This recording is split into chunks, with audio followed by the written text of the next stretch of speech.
You all know, if you watch this channel on a regular basis, that I am the optimist. You also know that I sincerely believe that Tesla will begin shipments of useful bots to factories, construction sites, distribution centers, and much more very shortly. You also know, if you don't already believe it, I hope you'll believe it by the end of this episode, that the bot is going to eclipse anything in history in terms of the potential revenue and, more importantly, the potential earnings. In addition to using them wherever possible for their own factories, other Elon Musk enterprises and their suppliers, they will start providing these to end users like factories by the end of 2024 or certainly by 2025. But a lot of you are like, Randy, no, this will be years in advance. I mean, I even had Scott on the other day, who I think is a pretty big believer. And he's saying, well, certainly by the end of the decade. And I'm like, oh my gosh, come on now, guys. So I really, I did my best. Remember, I am a manufacturer. For 30 years, I was a manufacturer of plastic products with 100 employees. Yeah, I'm a little tiny manufacturer, but I've developed so many different products, so many different methodologies and methods. I've done, printing on plastics, printing on paper. I've done injection molding, blow molding, extrusion blow. I've done, there's more. Did I say injection? I've used different raw materials. I mean, I have a lot of experience in developing a product from the ground up and then putting it into use. And the Optimus is not a lot different from what I was doing, except for the motors part. But the motors are not that hard. The actuators are not that hard. Okay, this is Randy Kirk. I'm going to prove it to you today, but I'm also going to prove it to you in a way that is the slowest possible I can imagine it happening, with the lowest numbers I can even imagine happening. And I want you to comment. Tell me exactly and specifically where I'm getting it wrong. Tell me why you think I'm getting it wrong. Why will it take longer to do X than I'm saying it's going to take? Because I can't figure it out. I keep trying. Hit like, hit notify. Okay, why do you want to hit notify? I've been talking to you for at least a week now about this Asia series, and we started the Asia series with Larry Goldberg earlier this week, where he and I talked about what is going on with the India decision. Why India? Why not Indonesia? Or why Indonesia and India? What's happening with China? Why are people leaving China and or putting up additional factories outside of China in order to make sure that they're not caught just with a one country solution? Anyway, we talked a lot about that, but now we're going to go on from that. Brian Wang, who's born in Hong Kong, lived in Taiwan, has relatives in Hong Kong, China, and Taiwan. And a lot of experience there, as I have a lot of experience in those countries. He and I are going to talk about the China situation, the China part of it, as well as potential war China with Taiwan and what are the issues there. And then the next morning, that's going to be up right after this. That'll be up later this afternoon. And then on Friday, about midday, you're going to have Jeff Lutz, and Jeff Lutz is going to come on because he's got the experience from the automotive side in China. And I'm going to really try to tap into his understanding and get what he's thinking. And then we're going to wrap up, that'll be on Friday afternoon. And then on Saturday morning, Larry's going to come back, and we're going to just take the entire thing and we're going to try to make sense of all of it, because this Asia situation is really important. And for you to fully understand markets, fully understand the future of Tesla, fully understand how to invest in any issue around the Asia markets as far as consumers and or the Asia situation as far as manufacturing, I think that this series is going to be really good for you. So hit notify if you'd like to do all that. And then if all of what I'm producing is providing even $5 a month worth of value, go down below, look at the description below. You'll see a link, go up to Patreon, and you get 7 days free to check it out. And then, $5 a month wouldn't be, if you can afford it. I don't want you to do it if you can't afford it. All right. So let's think about this. All right. In the Elon Musk mission, now we're back to bots. Okay. We're no longer talking about China. In the Elon Musk mission, written almost a year ago, released in November 2022, we already had Elon saying In that book, it says he will build robots in 2023 and begin deliveries between 2024 and 2027. Now we know, Elon time sometimes is like faster than things really happen, but it's really important to at least look at what he's saying and give it some credence. He said he would build robots in 2023. Well, we know he's building some by hand, but I don't think that's what he meant. He's going to build robots later this year, and that's what he said he's going to do. And then he will begin deliveries, not in-house, not just to his, companies that he has, a position in, are suppliers. He said, I'll begin delivery. He'll begin deliveries between 2024 and 2027. Now, since that time, we've seen bots doing useful things, even if slowly and not without a lot of detail on exactly how they're doing what they're doing.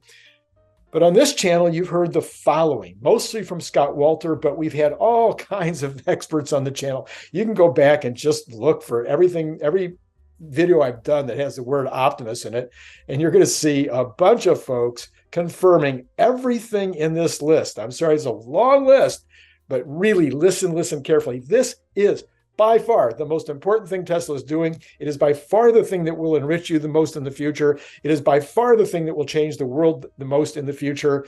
And if you understand it and get it, then you're going to be shocked at why people have traded Tesla down to 120s today. I mean, it is like, I don't know how to, okay. So let's go through my list here.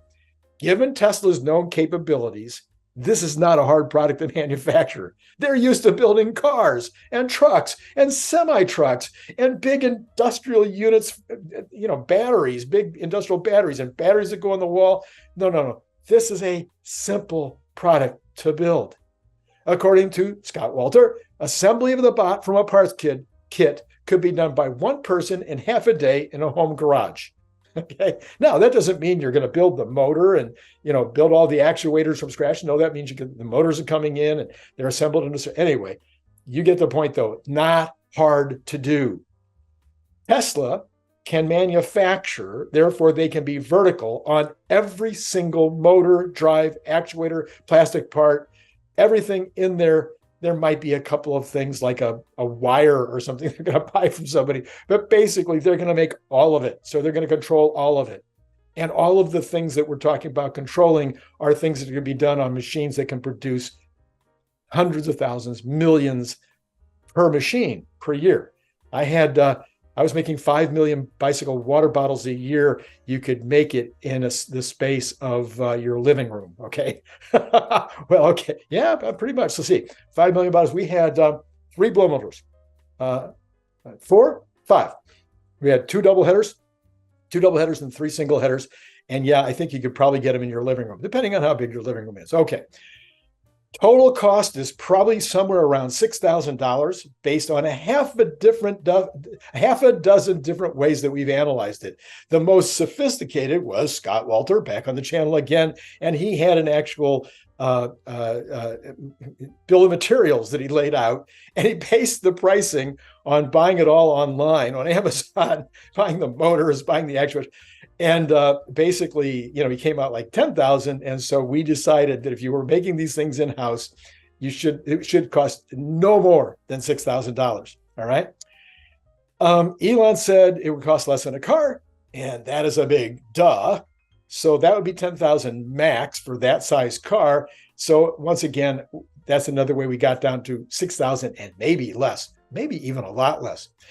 So now that Optimus is walking around and learning to move in its environment, learning to manipulate with his hands, learning to balance in all types of situations, the only real challenge is training it to do useful tasks. That's what's left, right? I mean, it's pretty easy to finish the job, whatever needs to still be done, to teach it to move better, to jump, to move a little faster, to be better at manipulating its hands, to give it different kinds of setups to make the hands more successful. I don't think those are the issues, although they're working on all those and they're going to be needing to make them better and better.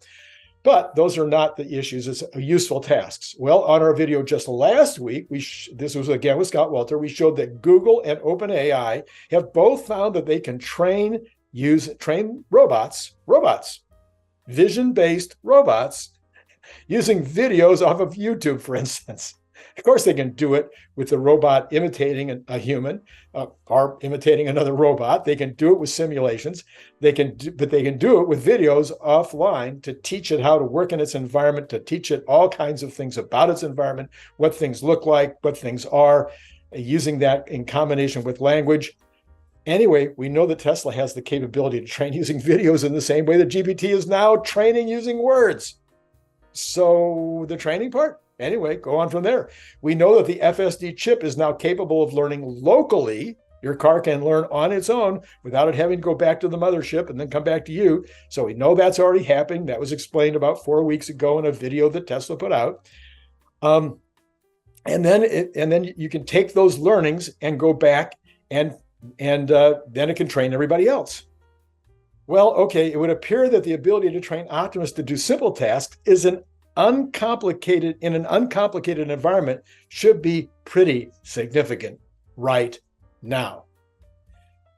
Because this is Tesla, the bot can learn from over-the-air updates. So every bot that learns anything new is a resource for the entire fleet of bots. So the learning process, which we talked about months and months and months ago, we talked about the possibility that they had 1,000 bots or 500 bots or 200 bots that were set up in a factory someplace, and there was all kinds of stations, or imagine a trade show, and all these booths set up, and the bots would be sitting in the booths, and they would be drilling the same thing over and over again until they got it right, or screwdrivering something in, or whatever, nailing, whatever, all kinds of different useful tasks, and that they would have a few trainees or trainers rather walking around working with them to get them better and better at their task. And then of course, once each of those robots, those 1,500, however many robots learn a task, all the robots would now have that task as well. So that's how we kind of envisioned it. But now the robot can learn from a YouTube video. It can learn from videos that are specifically designed to teach it how to do things. So the task seems to be much smaller than requiring those 1,000 bots in a factory someplace. Okay, so if manufacturing is no brainer, and Elon has stated specifically that the production version will be ready to start actual manufacturing of components in November, then we should have bots working in the factory soon after. Now, there's been a little confusion about what Elon meant when he said in November. I'm going to assume, because this is the whole set of assumptions here, is the slowest possible, the least effective, the least bit of the worst execution ever, taking plenty of time to get it right. We're going to assume that all he meant was we will have the components hand-built, 3D printed, hand designed on a lathe, whatever method that has to be done. Every single component in the bot will have been finalized for the purposes of starting the tooling. That is the least he meant by it. Okay, he could have meant less than that. Anything less than that, he wouldn't have made the statement. So it's at least at the point where tooling can begin. So if that's true, probably some of that tooling is going to take a week. Some of that tooling is going to take a month. Some of that tooling is going to take 6 weeks. But if it's almost all going to be tooled inside or by factories or by injection molding companies or whatever that make dies or make molds rather, that what they want to please Tesla, they're going to make them fast. So we'll figure all that into it.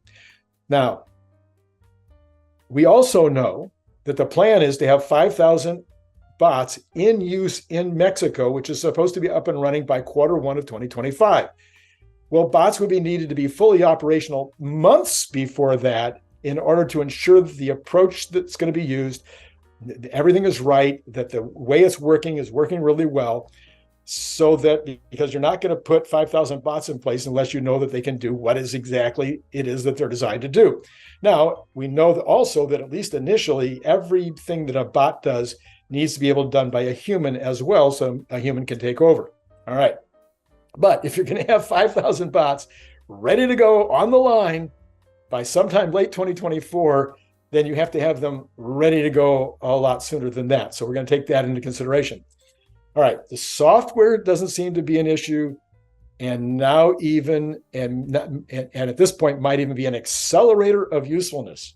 So let's now try to slow it down, taking my optimism and slowing me down as much as possible, and let's do a timeline. All right, you ready? November.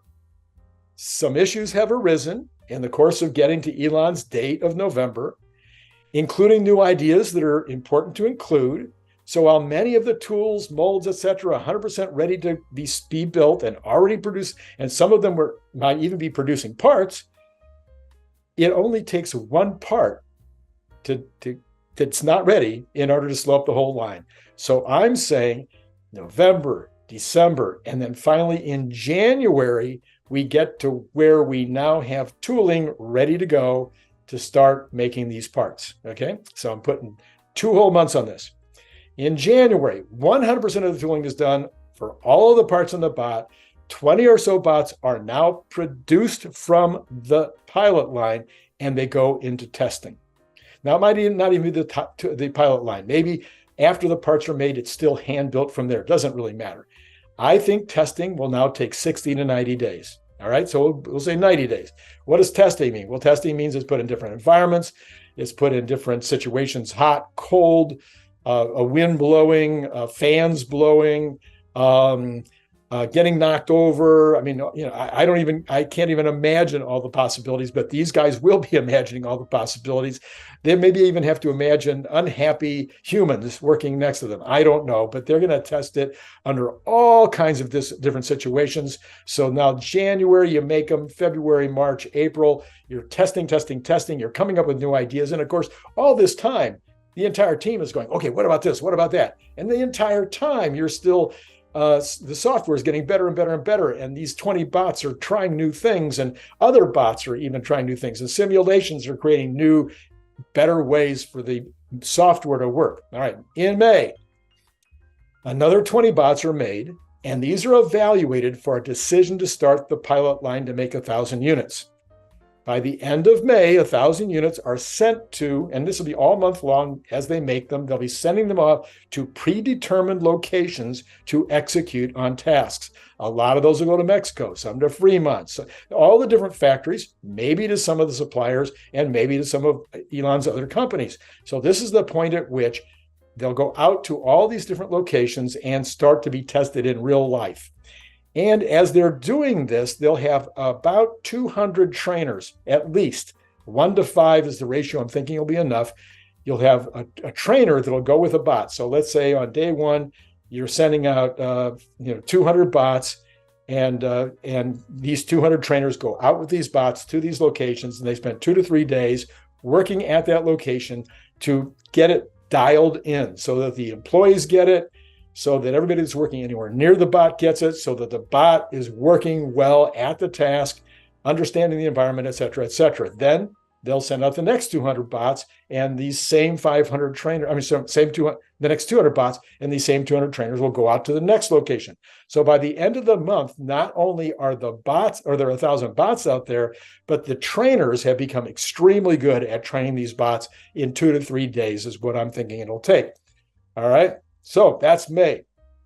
In June, feedback, data from the cameras that are on the bots, data from cameras that are probably looking at the bots, data from the trainers that are out in the field, data from the employees that are around the bot or working with the bot, data from the managers that are managing the location. I mean, all kinds of data coming in, letting them know what is going wrong, what's needed. Are there upgrades? Are there tooling problems? Are there issues with regard to things wearing out? What kind of issues do they run into with these 1,000 bots in the field actually doing useful tasks? Okay, and then it'll be continuous improvement, as there always is at Tesla. Even if there's nothing going wrong, somebody's going, hey, what about this? And those things are put in immediately, change the tooling, or even build new tooling. Okay, now we get July, now we're to August. All the upgrades are made to the tooling and the pilot line, 100% ready to go. And now 10,000 bots are made between August and October. These are now deployed as planned to Tesla factories, other Elon factories, and to supplier factories, all 10,000 bots. And now there's 1,000 trainers. So these 200 trainers have been training other people, getting them ready to go with them into the field so that they can also be training. And now you have 1,000 human trainers that are prepared to be able to go with bots into factories anywhere in the world and be able within 2 to 3 days to have them ready to work on the line. So now with 10,000 bots out there, you get to November. And November is when you get the final sign off from Elon. Can you slow it down? Tell me how to slow this down, please, in your comments. Am I going too fast? Do they need 3 months to do that first 1,000? I mean, I don't know. All right, the 10,000. Do they need more than a month to do the 10,000 after they've already done the 1,000? Anyway, I'm saying that on November 1st, we get the final sign off from Elon to use the pilot line to produce 2,000 units per month, and for the mass production line to be finalized. Okay, so they start putting together the production line. On November 15th, there is a major reveal, and orders are open at 60,000 per month rental. I keep saying lease, but this will be a rental. Tesla will still own the product. It will not be a lease where you pay it off at the end. This is a rental. And you'll have to pay 3 months with order in order to put your order in. And then the expected run rate in 2025 will be 1 million units. January, mass production begins. 1 million units. And by the way, the $60,000 price is designed to give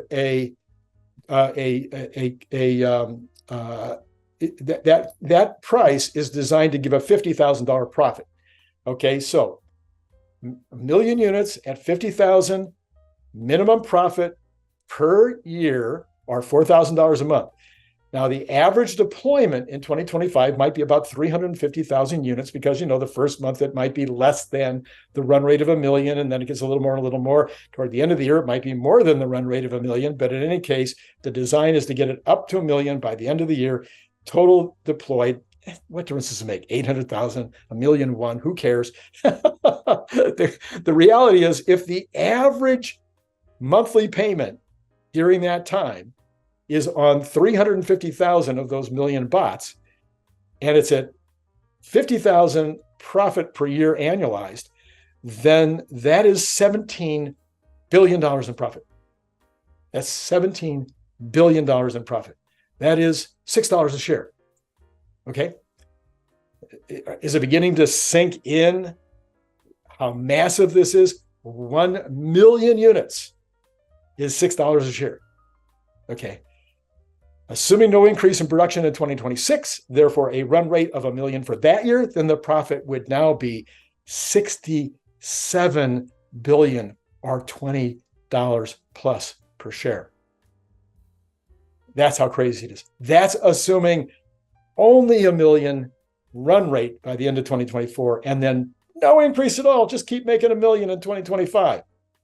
Because the other day, Scott said, hey, maybe they won't have enough FSD chips. All right, fine. I think they could find 1 million somehow to do this, since it'll have a bigger impact on the world than anything else that Tesla's doing. All right, so anyway, I don't know how to say it any differently. And the market, the stock market, the top investors out there, the people with the most smarts in the world can't look at what I just said. They can't. I'd love to have anybody, any of those guys, come back and have an argument with. Go ahead, let's have a big debate. Anybody, you tell me you want to debate me on this. Come on, debate me in the comments. But if you want to come on the channel, or somebody that should come on the channel, Gary Black, would you like to come on and debate me on this on the channel? Why isn't this getting any credence at all when people are willing to pay $80 billion for a Vietnamese car company that is, doing $2 billion a year worth of business? Okay, other possible negatives. Number one, the competition. Well, there will be some. Google, ChatGPT, parent company, but unlikely. They're very unlikely to be as capable. They're very unlikely to be actually fully humanoid. So there are things that they won't be able to do. And there might be some that are very capable. But you know what? The total addressable market is so enormous, just for factories around the world, just for distribution centers, just for construction, just for mining, just go on and on and on. The TAM is so huge that if there was 20 factories making really good robots and making 1 million a year each, it wouldn't even be close. It wouldn't even be close. So if the bot can do one shift of low-wage work I'm saying $25 right now is low wage work, then it's worth at least $75,000 a year. And I'm saying you'll rent it for $60,000 a year. And it doesn't have any of the problems that go along with employees like drugs or alcohol or not showing up on time or slacking off or not doing their job well or taking long lunch hours or clocking in, having somebody else clock in for them and they're not even there. I mean, I was an owner, remember? I know I could go on. I could give you an hour on that. Okay.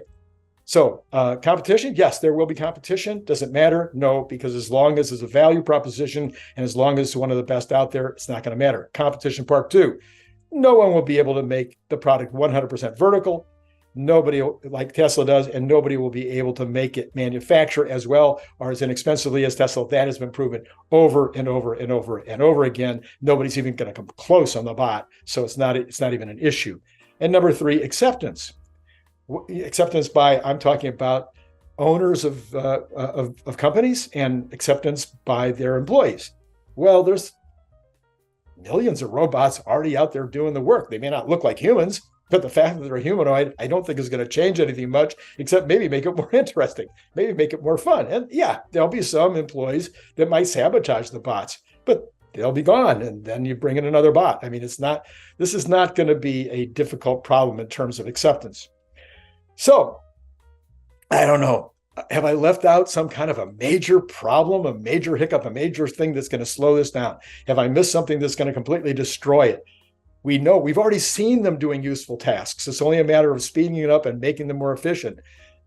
Where am I missing it? Why will it take longer than this? And why is the market so bloody blockheaded that they don't see it? And should we be glad because it means we can buy more shares? Well, okay, if this was any good at all, if this helped you at all, please hit like and go to Patreon. And $5 a month, it really, really, really, $5 a month. And you get a free audiobook worth $15 to $25, depending on which one you pick out. If you join at the $10 level, you get 2 free audiobooks. I mean, what a deal. All right, so, and you get, 7 days free. You can check it out and see whether you want to stick around. Okay, and then, notify because this whole thing with Larry and Jeff and Brian and me, with our experience in Asia, I'm telling you, we're going to be bringing you experience and knowledge, education, etc., that the guys on CNBC just don't have. These are reporters who are reading a script. To the extent that they are analysts, they are analyzing 15,000 different things. You're going to get 4 guys who are going to talk to you from the standpoint of massive experience in manufacturing, massive experience in China, massive experience in Taiwan, a huge amount of experience from Larry with regard to India, and an understanding of how Asian markets work, and who are paying attention to Tesla a lot and applying our knowledge and experience and education to that. So I think you're going to find this to be an extremely useful series. I hope you will hit notify. In order to hit notify, you have to subscribe. So that's it for now. It's been great talking to you. Click the link below to get your paperback, Kindle, or audiobook now.